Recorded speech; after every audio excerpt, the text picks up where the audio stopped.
In today's video, I'll teach you how to create WooCommerce account. First of all, launch open any browser of your choice. You can see over here I've opened Google Chrome. Now click on the search bar and type in woocommerce.com. Press enter. Now after you do that, you'll be led to the official website of WooCommerce. You can see over here you'll be led to this kind of interface. So WooCommerce empowers you to build, sell and grow on your terms. It also offers customizable e-commerce. So if you want to create the account for yourself, click on this option Get Started that you can see on the screen. Now you'll be led to this kind of interface. You'll be able to find three options over here.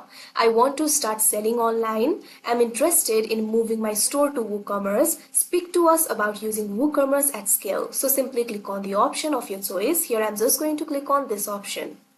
Now you'll be led to this kind of interface. What you have to do is choose a trusted hosting partner. You'll be able to find two options over here, WordPress, Pressable. Simply click on the option of your choice. If you want to visit WordPress, click on this option, visit wordpress.com. Otherwise, click on this option, visit Pressable. So simply click on the option of your choice. Here I've just clicked on the option WordPress. Now after you do that, you can see over here you'll be led to the website of WordPress. Over here what you have to do is simply click on this option Get Started that you can see on the screen.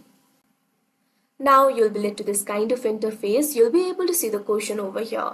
You can answer the question if you want. Right now I'm just going to skip it.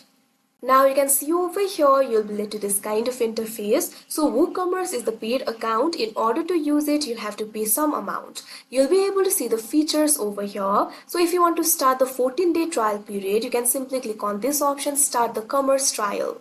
Now you can see over here you'll be led to this kind of interface. If you're not logged into the WordPress account, you'll be prompted to log into your WordPress account. Simply log into your account and you'll be led to this kind of interface. Now actually you'll be able to use the WooCommerce. For that you can click on this option WooCommerce. After you do that, you'll be led to the WooCommerce interface. Your WooCommerce account has actually been created with the help of your WordPress account, but you can start customizing your site. You can also start adding your product. Also you'll be able to see the further steps over here. You can set up the payments, collect the sales tax, select your shipping options and add a domain. After you do that, your WooCommerce will be set up. Once you do that, you'll be able to enjoy the WooCommerce within the WordPress. So that is how you create WooCommerce account. I hope you found this video helpful. Thank you for watching.